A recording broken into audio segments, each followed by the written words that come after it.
Yuk jadi bagian dari dakwah kami. Dukung operasional dakwah dan sosial kami, raih pahala amal jariah yang terus mengalir sampai hari kiamat. Bismillah, Assalamualaikum warahmatullahi wabarakatuh. Alhamdulillah, selalu saja kita memuji dan memuja Allah, satu-satunya Raja, Pencipta, Pemilik seluruh alam semesta ini. Dan Alhamdulillah, Allah telah penuhi hati kita dengan keimanan kepadanya. Semoga Allah subhanahu wa ta'ala membuat kita selalu istiqamah, bertahan dan menjaga iman ini sampai ajal datang nanti. Sebagaimana Allah subhanahu wa ta'ala berfirman, وَلَا تَمُوتُنَّ إِلَّا وَأَنْتُمْ مُسْلِمُونَ. Dan tentunya salah satu tujuan utama kita berkumpul di sini adalah untuk mendekatkan diri kepada Allah subhanahu wa ta'ala. Baik dalam mengerjakan sholat wajib yang sudah Allah bebankan di pundak kita, dan juga majlis ilmu yang kita duduk bersama-sama pada kesempatan ini. Semoga Allah ikhlaskan niat dan menjadikan ini sebagai tambahan amal soleh kita. Selanjutnya kita panjatkan salam hormat kita kepada utusan Allah Nabi besar Muhammad sallallahu alaihi wa alihi wa sahbihi wasallam, sebagaimana Allah telah perintahkan kita untuk mengucapkan salam hormat kepada beliau. Seperti biasa di pekan keempat dan kalau ada pekan kelima kita akan isi dengan tanya jawab tentunya yang sudah masuk di media sosial atau yang masuk di kajian kita hanya saja belum sempat terjawab. Tentu juga belum bisa mengcover semuanya, tapi sebagian yang dianggap paling urgent untuk dijawab, maka insya Allah kita akan coba jawab. Namun sebelumnya teman-teman sekalian, seperti biasa saya coba menyampaikan dulu pembukaan. Mungkin tidak ada hubungannya dengan pertanyaan yang akan ada, tapi beberapa hari ini saya coba merenungi terus firman Allah subhanahu wa ta'ala setelah menyebutkan surga dan juga neraka. Seringkali ada kata-kata khalidina fiha, kekal selamanya di dalamnya. Bagi kita orang-orang yang sudah beriman, tentu target utama kita masuk ke dalam surga. Dan saya yakin kita sangat merindukan surga walaupun belum melihatnya. Terbukti kita sangat semangat untuk hadir dalam majelis ilmu seperti ini. Kita mengerjakan ketaatan-ketaatan kepada Allah subhanahu wa ta'ala. Ini menandakan kita menginginkan surga itu. Nah teman-teman sekalian, coba kita renungi sama-sama dengan mata hati kita. Menggunakan keimanan. Firman Allah ini khalidina fiha, kekal selamanya. Saya coba renungi gitu ya. Bagaimana nanti pada saat kita masuk ke dalam surga. Dan sekali kita dapat satu tempat di surga sana, maka kita akan kekal selamanya. Di sini mungkin kita akan bergembira tentunya karena kita masuk ke dalam surga dan kita akan kekal. Tetapi sisi yang lain, saya coba merenung memikirkan, berarti dengan kata-kata khalidina fiha menandakan kita tidak bisa pindah atau ya, naik derajat karena sudah kekal. Misal contoh, anggaplah surga itu 10 level misalnya. Ini sebagai contoh saja. Kita masuk ke dalam surga level 5 dengan segala macam fasilitasnya, kekal selamanya.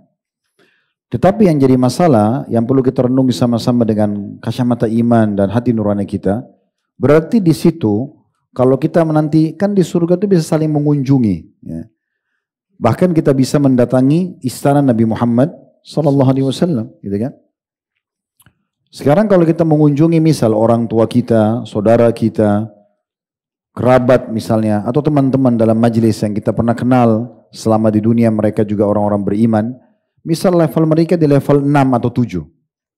Lalu hati kita tertarik misalnya, melihat karena fasilitas lebih bagus. Di saat itu karena sudah ada cap dari Allah SWT khalidina fiha, berarti kita tidak bisa lagi negosiasi.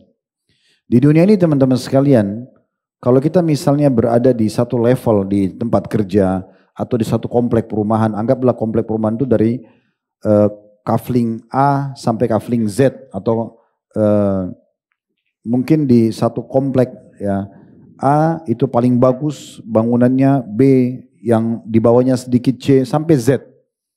Kita kalau di dunia kita berada misalnya di komplek F contohnya, kita masih bisa teman-teman sekalian mengupgrade diri kita dengan segala macam upaya, menambah ilmu pengetahuan kita, menambah pengalaman kita, menambah skill atau keterampilan kita supaya kita bisa pindah ke level A. Masalahnya di surga tidak bisa. Maksud saya di sini teman-teman sekalian, kalau kita renungi ini baik-baik, maka mumpung Allah masih kasih kita umur seperti sekarang, di saat ini, detik-detik ini kita masih hidup, belum meninggal dunia, kita masih bisa mengupgrade diri kita di surga nanti. Sehingga tidak disia-siakan waktu. Bisa ditangkap pesannya ya? Artinya teman-teman sekalian, stop banyak membuang-buang waktu yang tidak ada manfaatnya, atau masih membuka pintu-pintu dosa misalnya, ya semoga Allah maafkan yang lalu-lalu ya. Atau misalnya kita menganggap remeh amalan-amalan sunnah, ya cuma zikir pagi petang, ya cuma misalnya uduk sebelum tidur, atau zikir mau tidur, atau misalnya ya sholat-sholat sunnah, puasa sunnah, ya sudahlah kita anggap itu biasa-biasa saja. Padahal sebenarnya kalau kita renungi ini akan menjadi penyebab level kita di surga naik. Kenapa kita harus mencap atau memposisikan diri kita di tempat yang kekal, di satu level yang di akhirat kita tidak bisa naik, yang bisa naik itu di sini. Hanya karena kita malas misalnya, malas untuk zikir, malas untuk sholat, atau menunda-nundanya, atau tidak mau bersedekah, padahal semuanya bisa kita kerjakan. Jadi pesannya jangan disia-siakan. Alhamdulillah malam ini Allah masih gerakkan hati kita dan langkah kayak kita menuju ke masjid ini. Mungkin kita tidak tahu berapa besar nilai yang Allah siapkan.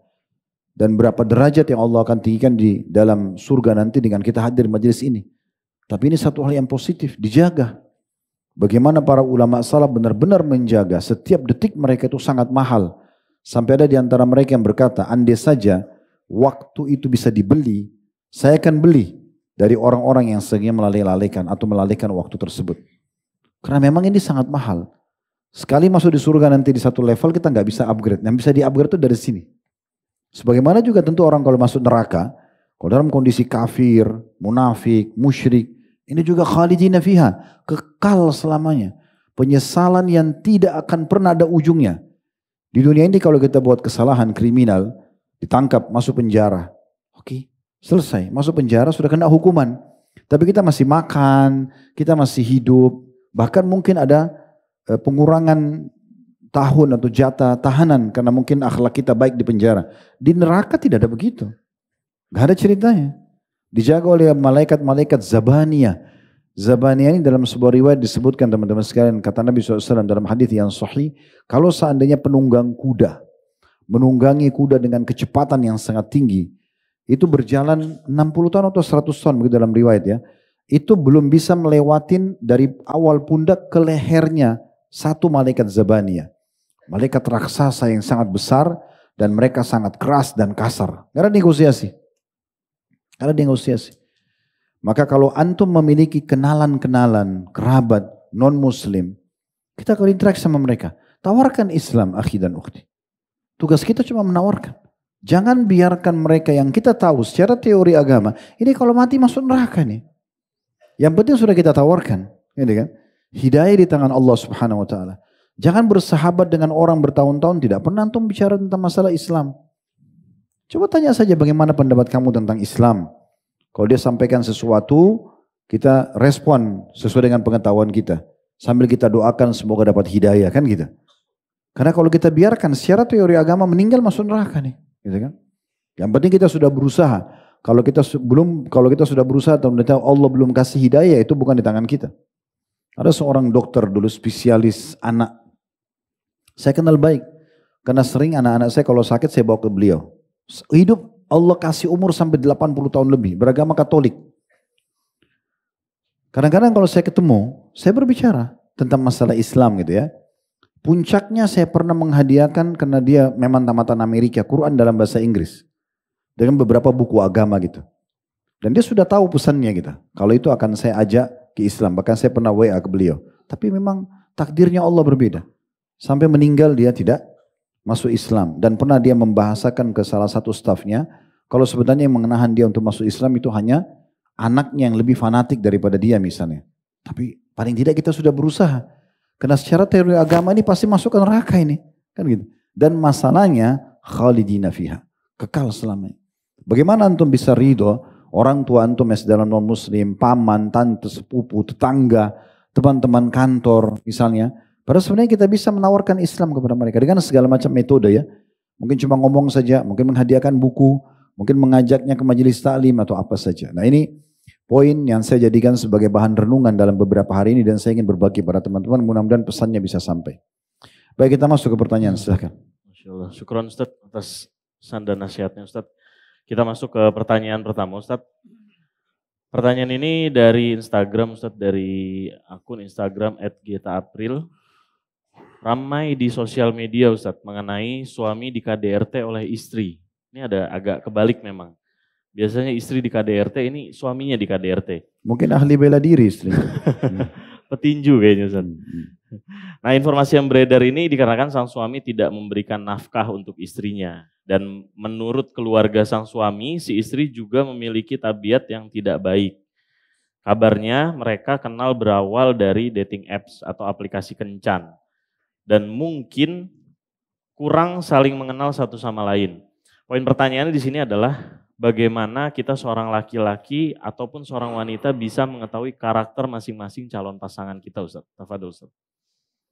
Baik, yang pertama begini teman-teman sekalian. Islam, agama yang kita anut ini sudah punya panduan dalam segala sesuatunya. Bahkan sampai bersuci, cebok saja diajarin. Ya, harus suci, pakai apa bahannya, air kan gitu. Air pun kalau sudah berubah bau, warna nggak bisa dipakai misalnya contoh. Sampai pada hal yang besar, beribadah kepada Allah Subhanahu wa taala. Di antaranya adalah dipandunya kita untuk memilih calon pasangan. Kan sudah diingatkan masalah itu dalam agama. Selama kita tidak menggunakan teori agama berarti kita siap terima resikonya. Kayak tadi misalnya sengaja bertemu dengan di media kencan. Ini sudah jelas haram dalam Islam. Otomatis gitu kan. Mereka akan berbicara tentang masalah hal-hal yang haram dalam agama. Bahkan mungkin mereka bisa melakukan free sex sebelum menikah misalnya dan seterusnya. Ini melanggar. Dan Nabi SAW sudah ingatkan untuk semua laki-laki. Tunkahul mar'ali arba'ah. Wanita dinikahi karena 4 perkara. Umumnya. Limaliha karena hartanya. Wali hasabiha karena keturunannya. Wali jamaliha karena kecantikannya. Wali diniha dan karena agamanya. Fadfar bidhati din taribat yadak. Menikahlah dan pilihlah yang beragama. Hidupmu akan tentram. Nabi SAW sudah kasih kaidahnya. Dasar. Dan wanita solehah di masjid. Di majlis ta'lim. Cari keluarga-keluarga yang baik ya. Dan saya sudah pernah sampaikan di majelis kita ini teori sederhana untuk mencari pasangan tanpa harus pacaran. Bahkan dalam sehari semalam pun kita sudah bisa tentukan dia layak jadi pasangan kita atau tidak. Ada teorinya, gitu kan? Kalau kita belajar agama. Namun sebelum saya sampai ke teori itu kita sampaikan juga dalil. Begitu juga dengan wanita. Kata Nabi SAW kepada wanita dan walinya, "Idza ja'akum man tardawna dinahu wa khuluquhu fazawwijuh." Kalau telah datang kepada kalian wahai para wanita dan wahai walinya, laki-laki yang kalian ridhoi agama dan akhlaknya. Bukan kekayaan, bukan ketampanannya, bukan jalur nasabnya, tapi agama dan akhlaknya. Maka nikahkan dia. Terima lamarannya. Kalau cara untuk mengenal pasangan kita, sementara kita tidak pacaran, karena sering kita dengar konsep itu di tengah-tengah masyarakat kita ya. Bagaimana bisa saya menikah sama dia sementara saya belum mengenalnya? Kan itu. Jadi harusnya pacaran dulu, jalan dulu sama-sama, ngobrol dulu, bahkan ya saling cicipi, gitu kan.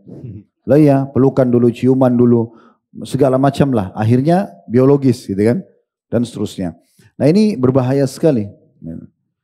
Jadi caranya sederhana. Yang pertama adalah nazar syar'i, melihat yang dibolehkan dalam agama.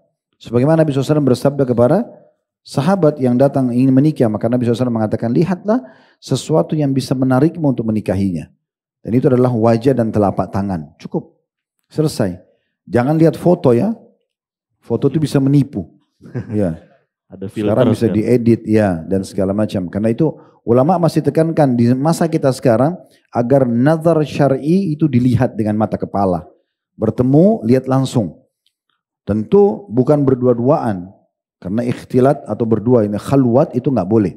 Nabi SAW mengatakan kalau laki-laki dan perempuan berdua yang ketiganya syaitan.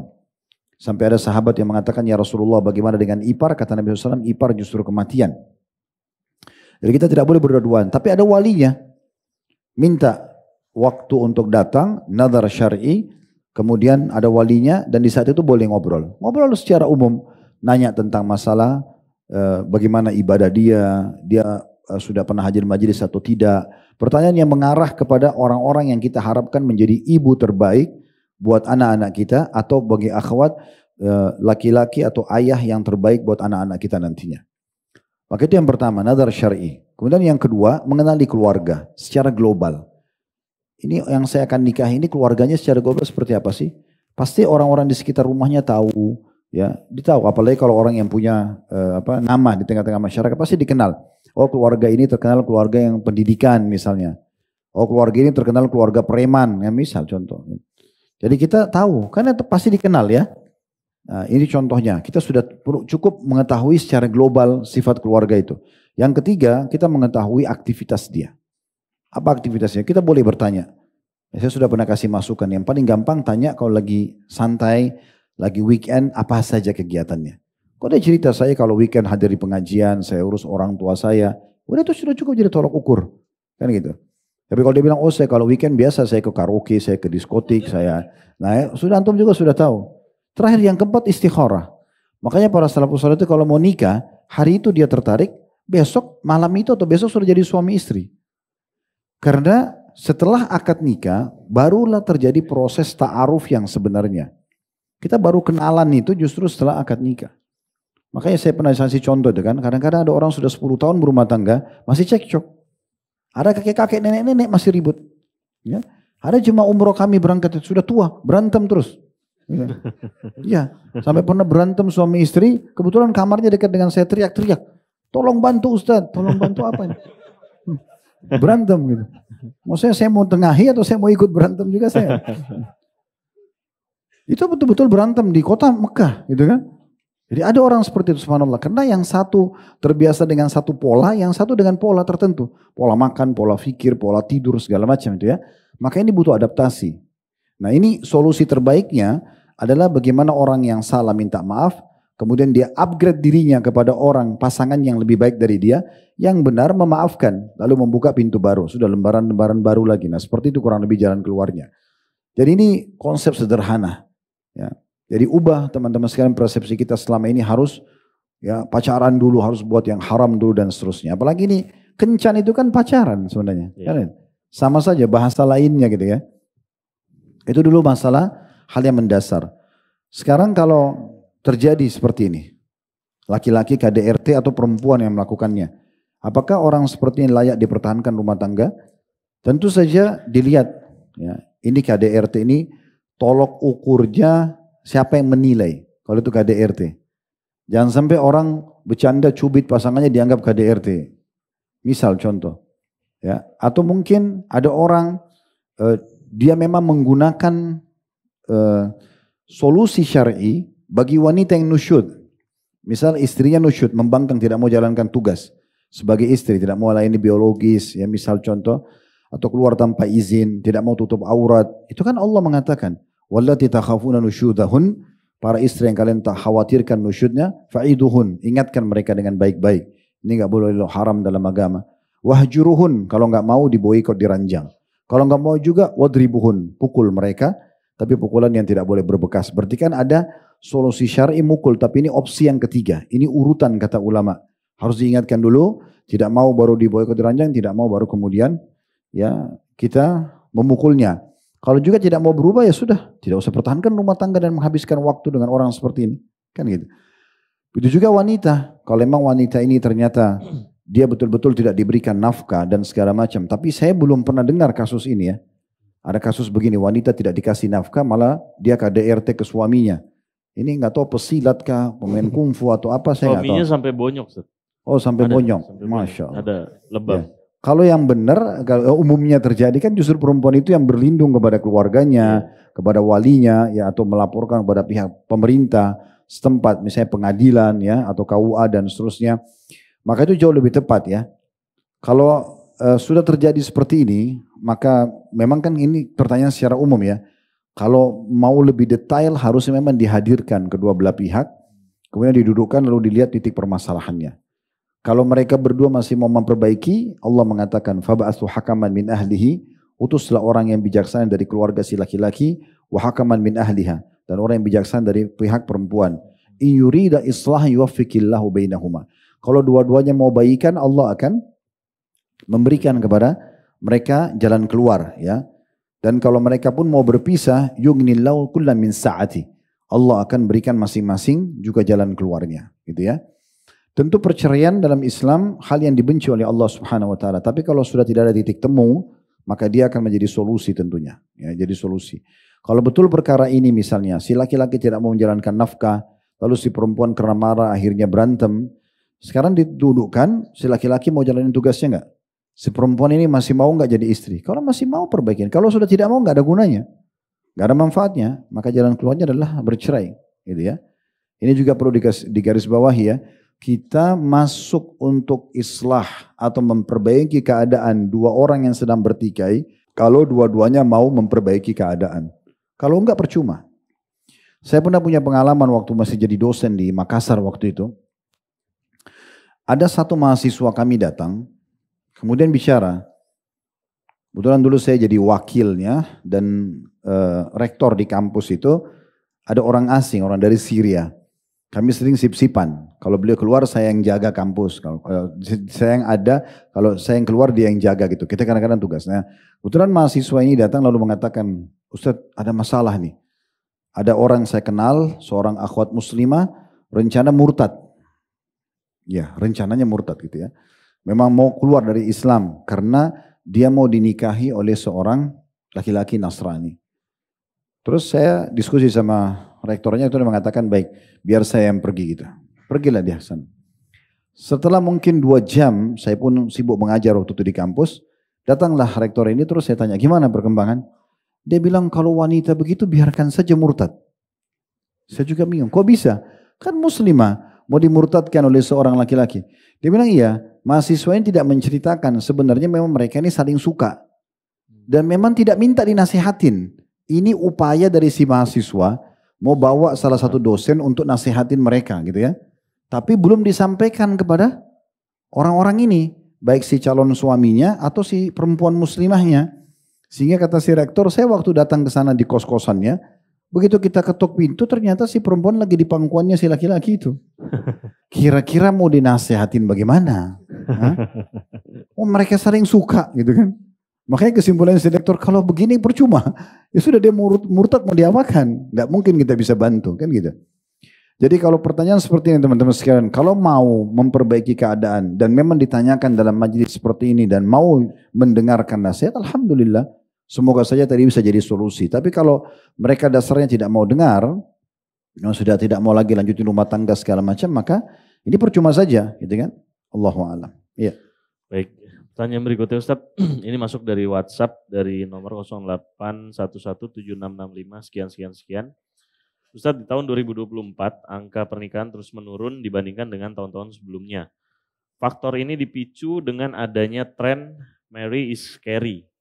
Menikah itu menakutkan. Ditambah dengan campaign wanita itu harus mandiri dan tidak bergantung kepada laki-laki. Bagaimana sudut pandang antum mengenai fenomena ini Ustadz? Ini orang yang anggap pernikahan menakutkan ini cukup aneh ini ya.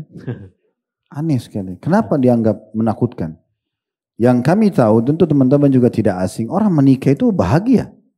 Iya enggak? Orang menikah kecuali memang naudzubillah dia di bawah penekanan ya. Ditekan harus menikah secara paksa. Tapi umumnya orang menikah bahagia. Yeah. Bahkan ada istilah orang menikah itu menjadi raja dan ratu sehari gitu kan. Ada diistilahkan juga dengan bulan madu mereka menikmati sama-sama. Bahkan Nabi SAW mengatakan sendiri orang menikah itu saling menikmati sampai mereka saling menikmati kemaluan mereka, gitu kan? Karena nikah sama dengan wata. Orang untuk membuka pakaian, maaf, dalam terjadi interaksi biologis itu tidak gampang. Kalau sudah terjadi berarti nyaman, kenikmatan. Dan Nabi SAW sudah mengatakan, ya siapa yang telah menikah dia telah menyelamatkan setengah agamanya. Karena godaan paling besar bagi laki-laki dari perempuan. Godaan terbesar bagi perempuan dari laki-laki, kan gitu. Kalau sudah menikah ada tempat pelampiasan sudah aman. Jadi kalau ada yang berpersepsi mengatakan bahwasanya nikah itu menakutkan, ini mungkin dia ada salah baca, salah tonton, ya, persepsi yang keliru.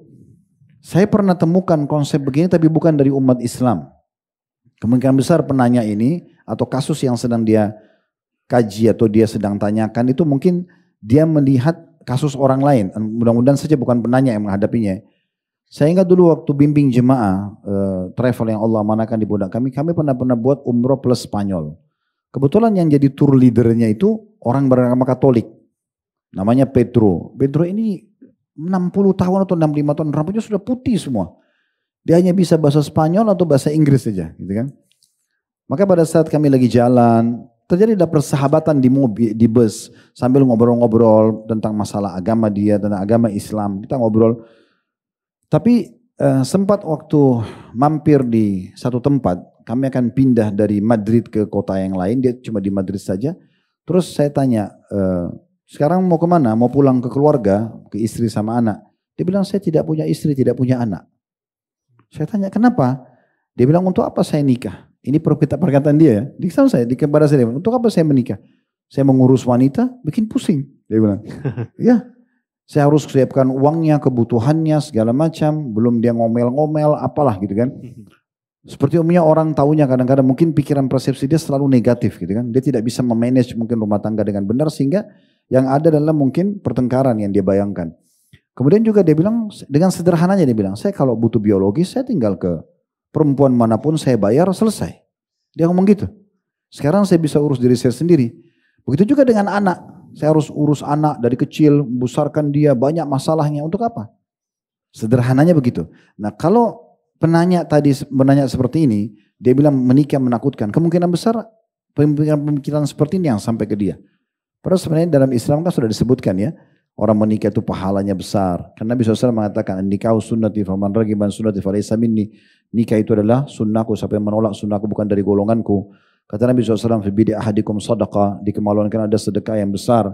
Lalu sahabat mengatakan, ya Rasulullah, apakah kami menggauli istri kami nikmat dan kami juga dapat pahala? Kata Nabi SAW, kalau kalian letakkan pada yang haram, apakah berdosa?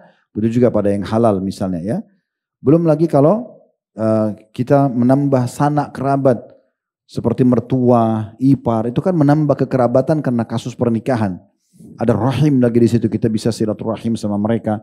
Yang kata Nabi SAW, siapa ingin dipanjangkan umurnya, diluaskan rezekinya, dia lanjutkan silaturahim. Anak-anak, Nabi SAW mengatakan 7 hal yang pasti mengalir terus bagi seseorang hamba, walaupun dia sudah di dalam kuburannya.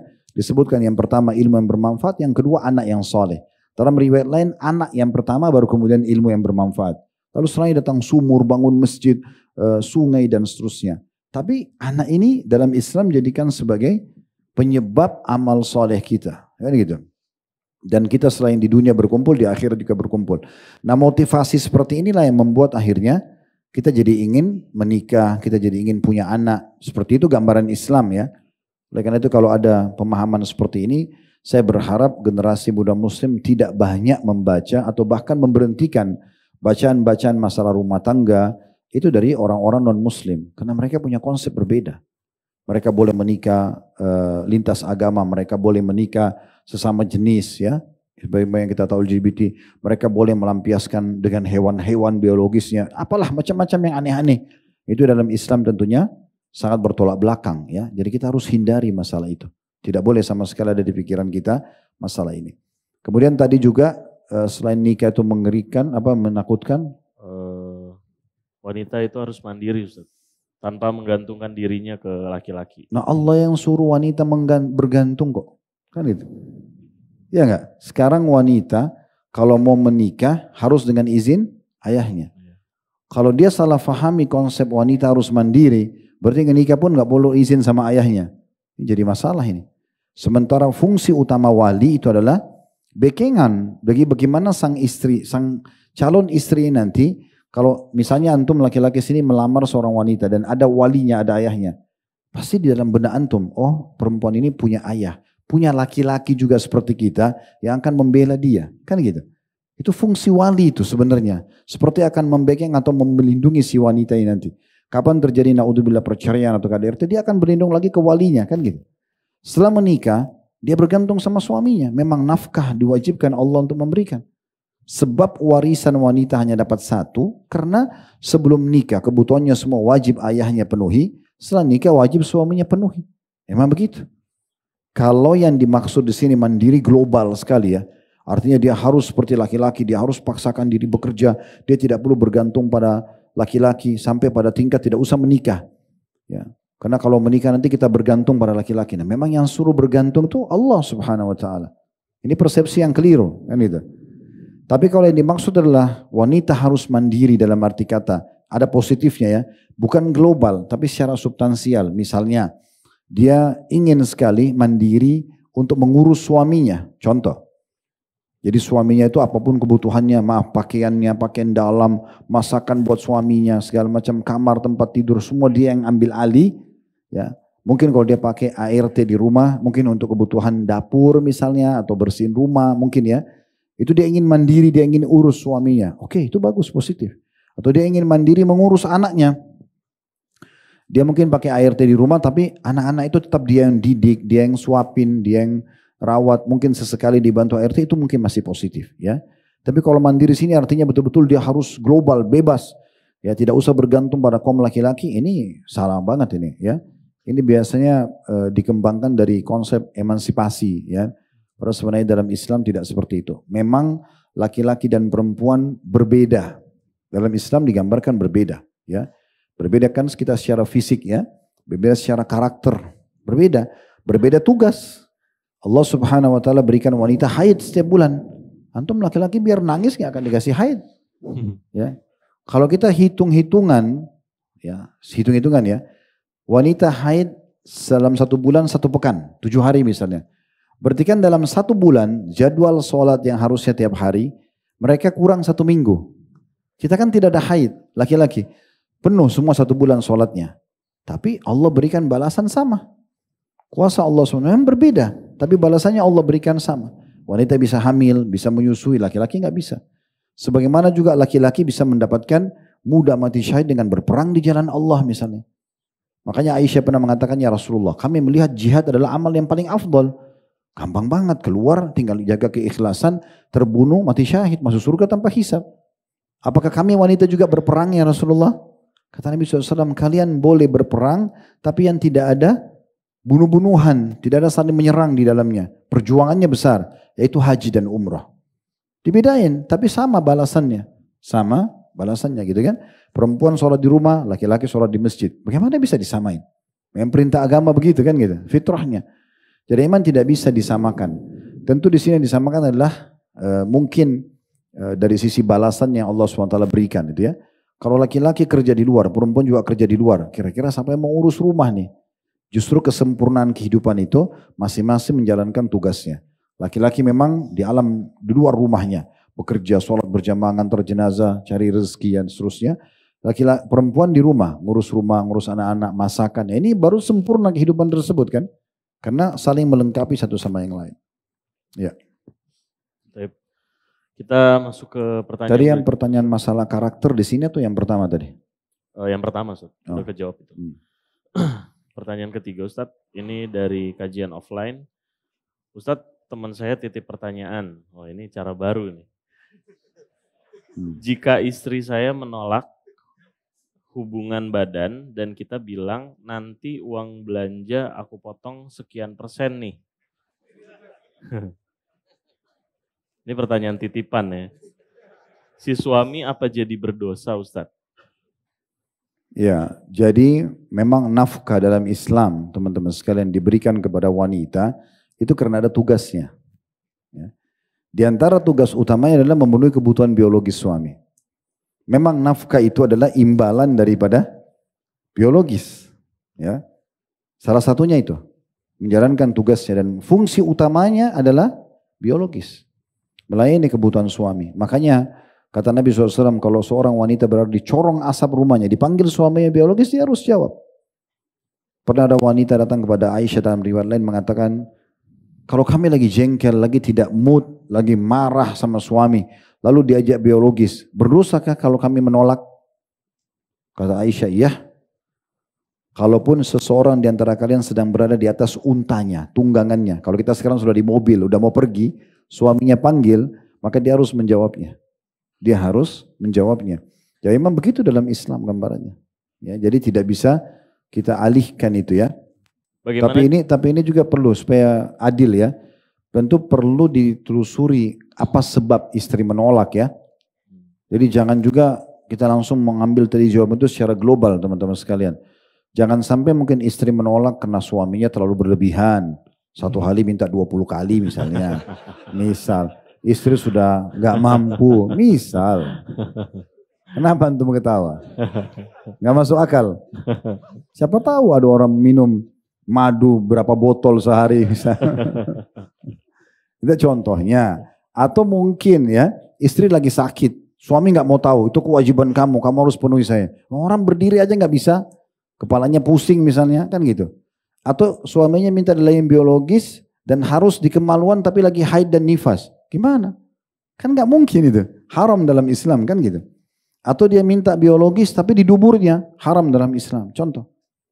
Jadi dilihat dulu ya.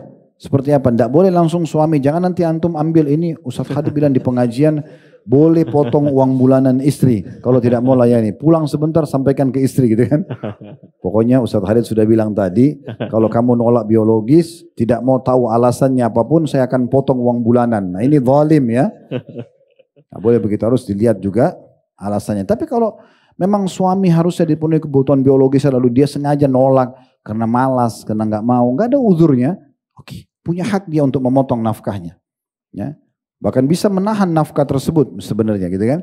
Karena tidak menjalankan fungsi atau tugasnya gitu. Ya. Baik, pertanyaan berikutnya Ustadz. Bagaimana jika ada seorang anak menyesal dilahirkan oleh orang tuanya? La haula wala quwata illa billah. Dan adakah pandangan Islam tentang orang tua yang durhaka kepada anaknya? Tidak ada orang tua durhaka pada anak gitu ya.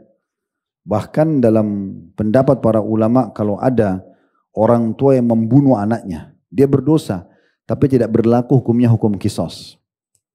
Kan orang kalau membunuh orang lain kan dibunuh juga, ya kalau secara sengaja. Tapi kalau orang tua tidak berlaku itu. Karena memang dia di posisi sebagai orang tua dan umumnya sih orang tua tidak akan melakukan itu ya.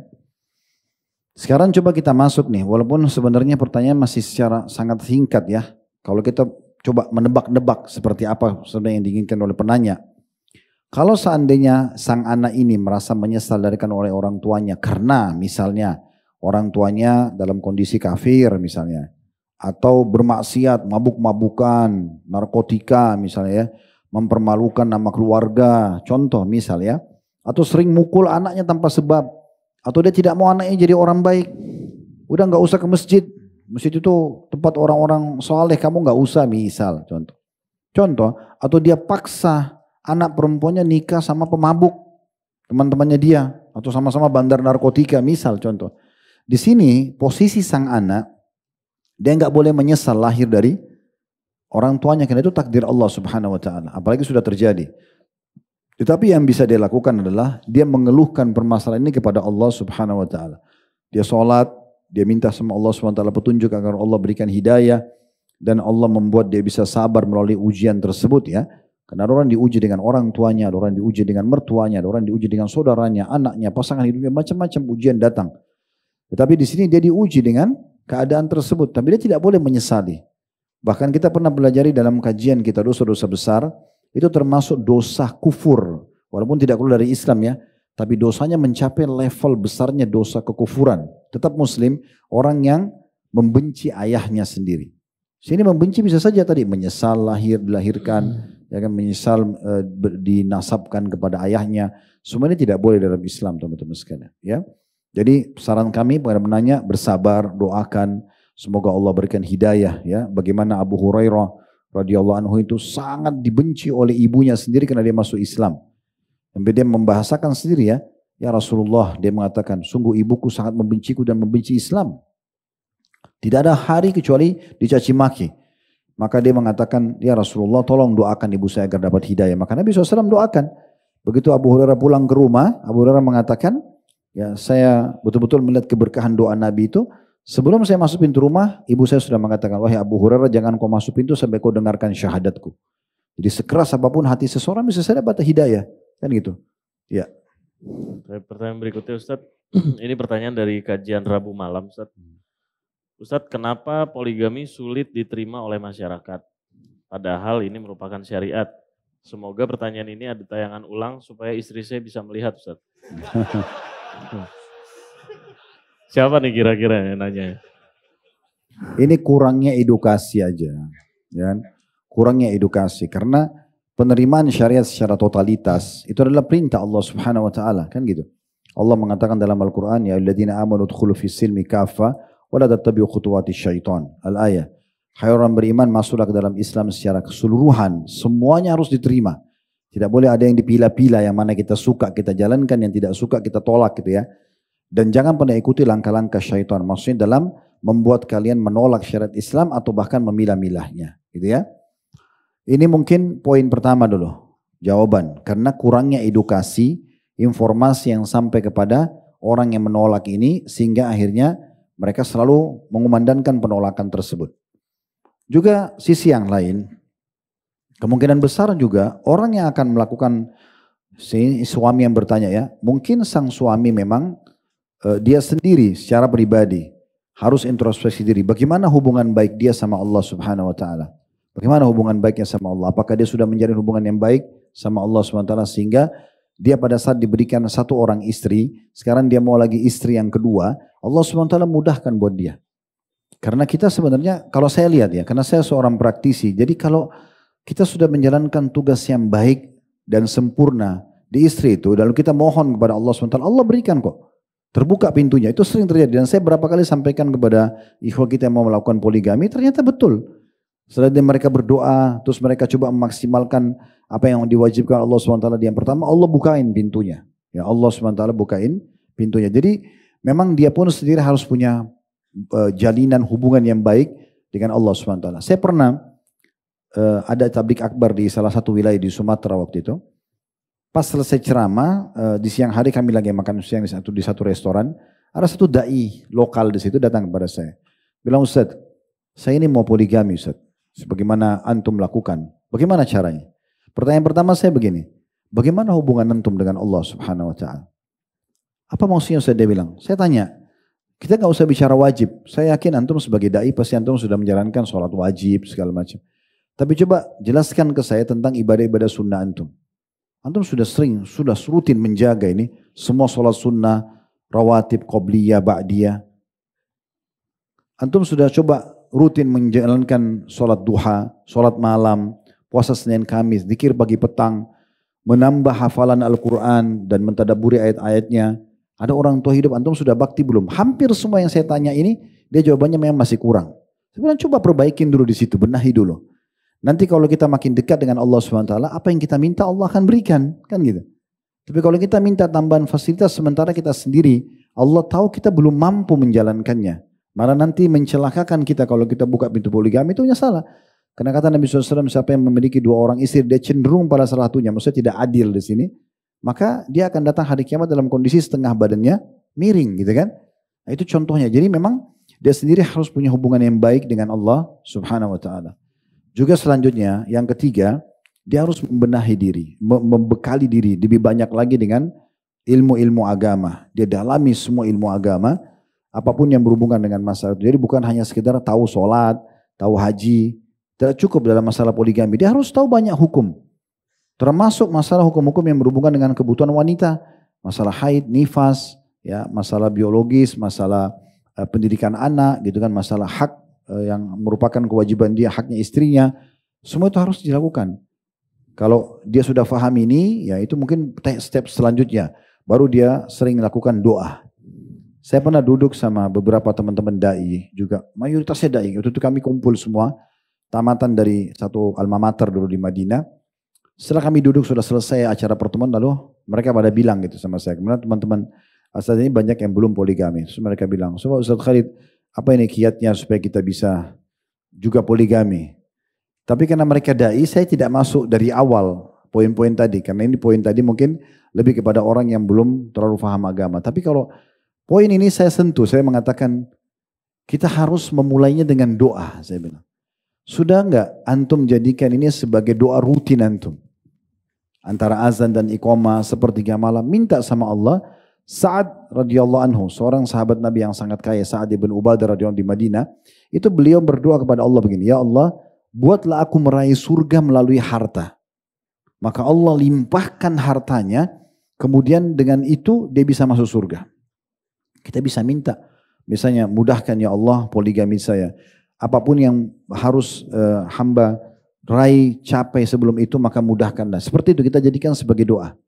Maka sempat mereka mengatakan pada saya, benar ya, sebenarnya masalahnya sederhana, tapi memang kami belum pernah mengkhususkan doa buat itu. Contohnya, Allahu a'lam. Ya.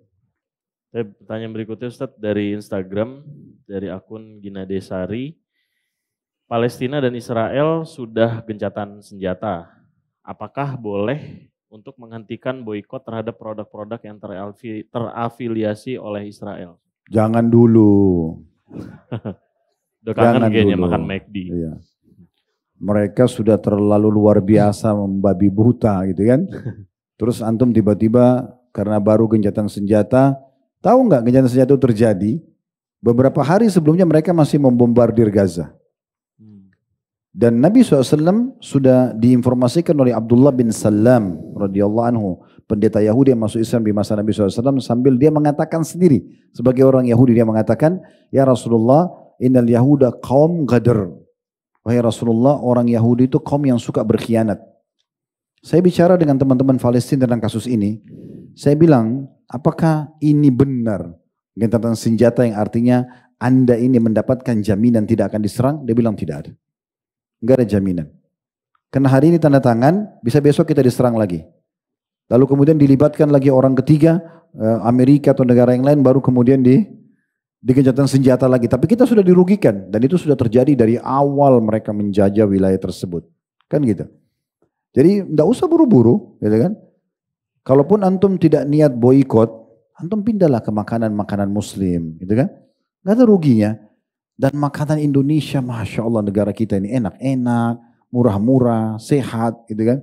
Kenapa harus pindah ke makanan-makanan asing yang mungkin selain memang masalah tadi agama mungkin masih ada, juga kita mungkin ya banyak menggunakan bahan kimia atau yang lainnya. Kalaupun kita melihat satu sisi selain pemboikotannya. Ya. Berikutnya Ustaz, pertanyaan dari WhatsApp dari nomor 08187981 sekian.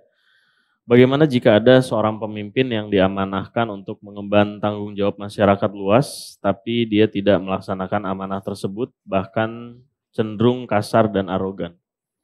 Ini berat sekali ya, berat sekali. Kita pernah jelaskan dalam dosa-dosa besar itu ya, pemimpin yang berkhianat, dalam arti kata berkhianat dari apa yang telah diamanahkan di pundaknya, dan dia tidak menjalankan apa yang dia janjikan. Itu termasuk bagian daripada dosa besar gitu ya.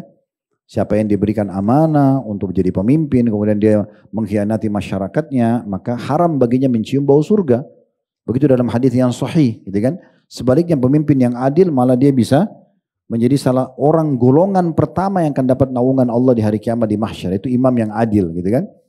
Jadi memang kalau orang jadi pemimpin harus betul-betul menjaga amanah tersebut dan bagaimana dia menunggangi itu, kesempatan emas, sebuah instruksi, sebuah keputusan yang dia ambil justru menjadi amal jariah buat dia, gitu kan? Tapi kalau dia justru menunggangi untuk kezaliman, ya sudah jelas orang-orang sebelum mereka banyak, ada Fir'aun, ada Namrud, orang-orang yang sudah Allah binasakan, maka kesudahannya akan sama. Tidak berubah teman-teman sekalian. Kita mengikuti jalur para nabi-nabi dan orang saleh, bagaimana hidup mereka, bagaimana kesudahan mereka, begitu juga kita. Kalau kita mengikuti jalan orang-orang yang salah, bagaimana kehidupan mereka, bagaimana kesudahan mereka, begitu juga hasilnya. Ya. Berikutnya dari Instagram, dari akun Ismail Muhammad. Ustadz, mohon nasihati kami para penuntut ilmu, karena dari ilmu yang kami dapatkan dari para asatidz, karena terkadang membuat kami tanpa sadar suka berbantah-bantahan dengan orang-orang yang tidak sepaham dengan kami, terutama di sosial media, Ustadz. Saran saya ya, untuk diri saya sendiri dan juga buat teman-teman para penuntut ilmu, gak usah habiskan waktu untuk berbantah-bantahan. Ya, terus saja menuntut ilmu, sibukkan diri terus menuntut ilmu. Sampai betul-betul antum merasa kapabilitas antum. Ya, kapasitas ilmunya sudah sangat cukup, sudah layak untuk antum datang dan berdialog dengan orang yang beda faham, baru. Tapi kalau masih baru ikut di taklim setahun, 2 tahun, kemudian mau jadi ahli debat, ini nggak ada manfaatnya. Malah antum bisa kena syubhat nanti. Kan itu. Kerepotan sendiri. Pada saat diserang balik, sebenarnya yang serang antum salah. Tapi kan antum tidak punya argumen yang kuat, antum bingung. Harus mencari lagi argumen kemana-mana, atau antum hanya terbawa emosional saja, hanya ribut-ributan untuk berantem, gak ada manfaatnya. Saya tidak menyarankan masalah itu. Artinya sibuk berdebat dalam masalah ini. Ya, saya kadang-kadang diajak juga di beberapa media ini coba berdialog, coba diskusi. Saya melihat untuk apa gitu. Ya udah, konsep kami, pendidikan yang kami sampaikan, buku yang kami jadikan rujukan sudah jelas. Cocok, alhamdulillah. Tidak cocok ya sudah. Sebagaimana juga teman-teman yang lain, ya mungkin yang berbeda pemahamannya, mereka punya kitab yang lain, mereka berjalan, biarkan umat memilihnya. Kan selesai. Untuk apa ini tabrak-tabrakin yang tidak ada manfaatnya, ya. Dan mendatangkan manfaat kecuali membuat umat makin bingung.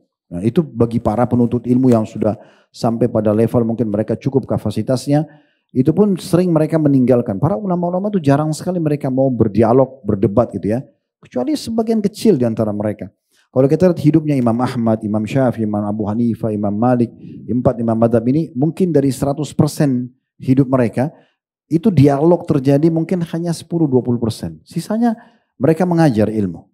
Mereka mengajar ilmu.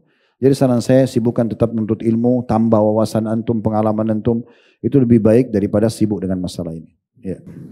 Berikutnya Ustadz dari WhatsApp dari nomor 08182777 sekian. Ustadz, kenapa pelaku LGBT itu susah sekali untuk dinasehati? Saya punya teman sekolah yang LGBT dan setiap saya nasehati dia selalu bilang, kan bukan aku yang mau, Allah yang membuat aku seperti ini. Luar biasa. Luar biasa. Dan apakah teman seperti ini boleh saya tinggalkan atau terus saya nasihati, Ustaz? Wajib tinggalkan. Ya, ditinggalkan saja. Ya. Mungkin satu sisi begini teman-teman sekalian. Kalau ada pelaku maksiat, LGBT atau yang lainnya, antum sudah kasih nasihat sekali, 2 kali, 3 kali, tidak mau dengar. Sebab tidak bisa menerima nasihat itu dan masukan, terutama berhubungan dengan agama Allah, karena kerasnya hati. Kerasnya hati. Itu disebutkan oleh Ibnu Qayyim rahimahullah. Karena hadis yang menyebutkan siapapun yang berbuat dosa akan dititikkan dalam hatinya 1 titik hitam. Kalau dia ulangi lagi titik hitam lagi sampai nanti hatinya hitam kelam. Ini mau terjadi bencana alam. Mungkin dia naik mobil sama temannya, tabrakan mobilnya, temannya meninggal, dia selamat. Belum dia ambil pelajaran sama dia. Dia tidak ambil pelajaran karena hatinya sudah keras. Orang seperti ini tidak bisa sama sekali. Kecuali dia membuka diri, mau minta nasihat. Mungkin bisa. Tapi kalau kita nasihatin susah, makanya tugas kita cuma menyampaikan, selebihnya sudah tawakal kepada Allah Subhanahu wa taala. Itu satu sisi. Sisi yang lain, ini keburukan bagaimana syaitan menguasai orang ini sampai dia mengatakan bahwasanya Allah yang membuat saya seperti ini. Na'udzubillah. Allah Subhanahu wa taala jelas memerintahkan laki-laki jadi laki-laki, perempuan jadi perempuan, dan mereka dianjurkan untuk menikah dengan lawan jenis, gitu. Jadi bukan sama jenisnya, laki-laki sama perempuan, gitu kan? Kami ciptakan laki-laki dan perempuan kata Allah gitu kan. Lalu kami menikahkan antara laki-laki sama perempuan. Lalu datang keturunan laki-laki dan perempuan dari banyak mereka berdua.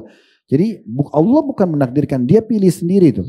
Orang menentukan dirinya menjadi pelacur, menjadi homo, menjadi lesbian. Itu dia yang menentukan. Bukan Allah yang mencatatkan itu. Bukan Allah yang memerintahkan dia untuk itu. Kalau memang Allah perintahkan, Allah bisa perintahkan kita semuanya. Tapi kan tidak. Kan gitu.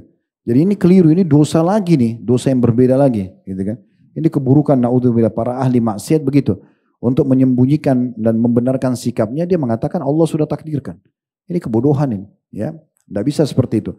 Saya pernah jelaskan teman-teman sekalian, ada sesuatu yang merupakan sistem yang sudah Allah buat, kita nggak ada campur tangan di situ. Seperti kita dilahirkan dari ibu mana, ya ibu siapa yang melahirkan kita, siapa ayah kita, bagaimana siapa jenis kelamin kita, pergantian siang malam, kematian, kemudian fenomena alam lah ya. Ada juga yang tidak, pilihan kita, kayak antum hari ini milih datang ke Masjid Blok M daripada duduk nongkrong sama teman-teman misalnya, itu kan pilihan kita. Baju yang kita pakai, termasuk menikah sama siapa, itu pilihan kita. Kerja di mana pilihan kita, mau kuliah jurusan apa pilihan kita. Tapi Allah mencatatkan di Lauhil Mahfudz sebagai takdir itu karena Allah tahu kita akan pilih perbuatan tersebut. Jadi di sini kalau yang dia bahas Allah takdirkan saya adalah dia membenarkan sikapnya ini keliru. Tapi kalau yang dia maksudkan Allah takdirkan di Lauhil Mahfudz sudah tercatat, iya, tapi dicatat di sana sesuai dengan keluasan ilmu Allah, dia memang akan pilih perbuatan tersebut.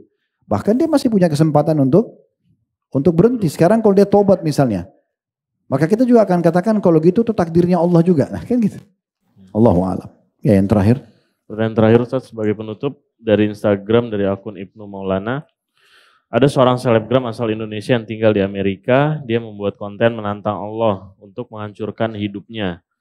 Dan dia bilang dari tahun 2023 dia sudah menantang Allah, tapi sampai sekarang hidupnya baik-baik saja. Dia juga mengatakan bahwa Allah tidak memiliki kekuatan untuk menjamah dirinya. Apakah boleh kita doakan kehancuran untuk dia, Ustaz? Emosi juga bacanya. Sebenarnya orang seperti ini tinggal tunggu waktu saja, gitu kan? Kalau saran saya tentunya antum doakan dulu hidayah. Atau kalau antum juga sangat jengkel mau mendoakan, bilang saja ya Allah buktikan apa yang telah orang ini minta misalnya, gitu kan? Jangan kita minta keburukan yang lain, tapi minta saja supaya Allah buktikan pada diri dia, gitu ya. Seperti itu. Di sini sebagai penutup teman-teman sekalian, ada hal yang mesti kita rincikan berhubungan dengan pertanyaan seperti ini. Bedakan teman-teman antara orang yang memang kufur kepada Allah dan dia menantang Allah Azza wa Jal. Maka orang seperti ini tidak akan lama dan akan selesai. Akan datang seperti apa yang dia ucapkan. Saya yakin di Indonesia juga cukup banyak ya. Banyak sekali orang-orang yang saya lihat juga di media yang menantang Allah supaya mukanya dibengkak-bengkakin supaya dia sakit. Itu betul-betul terjadi. Dan cukup banyak terjadi masalah itu. Atau ada orang, mirip kalau antum pernah dengar hadis ya. Ada orang yang pernah minta dibakar, kemudian jadi debu, lalu dilempar di lautan, dan dia sebenarnya tujuan dia ingin menenangkan hatinya dan memastikan apakah memang Allah itu maha kuasa. Nah setelah dia bertemu dengan Allah, dia menyampaikan itu dan Allah tahu dia jujur, maka Allah pun memaafkan kesalahannya. Ada juga orang begitu ya. Tapi ini sangat jarang. Kemungkinan besar orang ini memang karena kufur kepada Allah Subhanahu wa taala. Dan kita sudah tidak asing teman-teman. Saya juga orang media, punya media teman-teman sekarang hampir semuanya kita punya media lah, Instagram, Facebook dan segala macam. Orang kalau mau memiliki follower itu kan harus buat heboh ya. Beda kalau dia masih baru. Maksudnya dulu ya masih 10 tahun yang lalu, masih sedikit orang yang masuk di media, mungkin itu gampang. Dia tampil dengan satu konten yang biasa mungkin sudah akan banyak orang ikut. Tapi kalau sekarang saingannya banyak. Cara yang tergampang adalah buat heboh gitu kan, buat masalah yang bentrok dengan pemikiran orang di lapangan. Saya pernah ingatkan salah satu orang media kita di Indonesia, salah satu aktor yang terkenal gitu kan, dia buat satu konten yang hanya menghebohkan nasional. Saya bilang, akhi, saya panggil baik-baik. Kenapa antum harus buat seperti ini? Kalau hanya untuk mengejar misalnya follower ya atau viewer, kenapa harus seperti ini? Kenapa enggak buat edukasi buat masyarakat?